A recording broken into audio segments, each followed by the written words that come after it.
আকাশবাণী কলকাতা সমীক্ষা শিরোনাম কুকথার কলরব।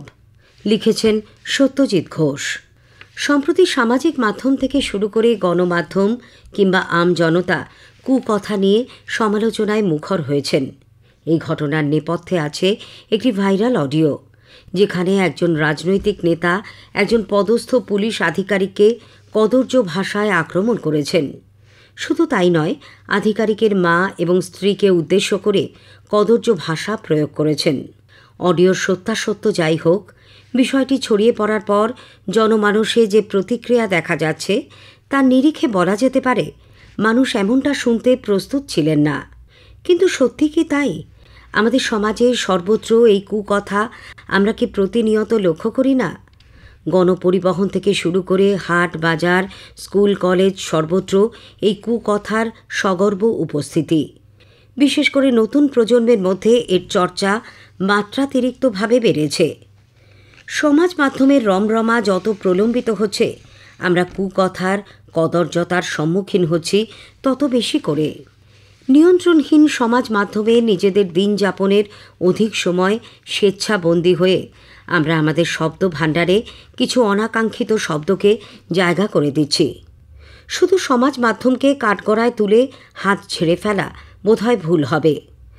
আমাদের আধুনিক সাহিত্য, নাটক আর চলচ্চিত্রের সংলাপে যেভাবে কুকথাকে প্রশ্রয় দেওয়া হচ্ছে, তাতে কথা ভাবার সময় এসেছে আমরা কুকথাকে আমাদের বিনোদনের মাধ্যম করে নিচ্ছি না তো?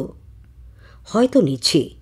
না হলে রবি ঠাকুরের গানের সঙ্গে কুকথা মিশিয়ে গাওয়ার পরেও আমরা তেমনভাবে প্রতিবাদে সরব হইনি। আমরা অভিজ্ঞতা থেকে দেখেছি, নির্বাচন যত এগিয়ে আসে রাজনৈতিক প্রচারে কুকথা ফুলঝুরির মতো ঝরতে থাকে।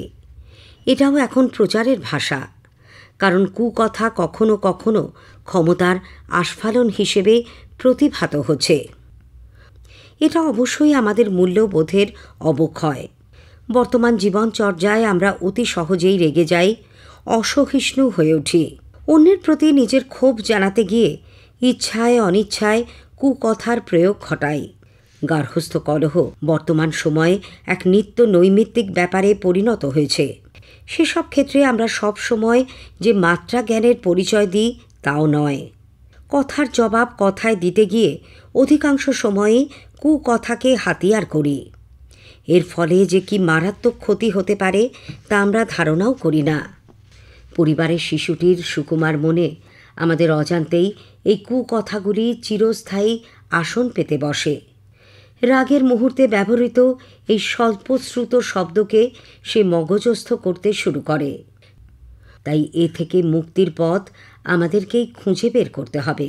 কুকথার চাষ যেমন পারিবারিক সংস্কৃতি করে তোলা যাবে না, তেমনি সাহিত্য, সংস্কৃতি, সমাজ মাধ্যম সর্বত্রই ভাষা ব্যবহারে সংযত হতে হবে। দায়িত্ববান নাগরিক গড়ে তুলবে দায়িত্বশীল প্রজন্ম, যাতে যত্রতত্র কুকথা শুনে কানে আঙুল দিতে না হয়। একটু সচেতন হলে পৃথিবীর সবচেয়ে মিষ্টি ভাষার মিষ্টত্ব যদি বাড়ে, তাতে ক্ষতি কী? সমীক্ষা শেষ হলো।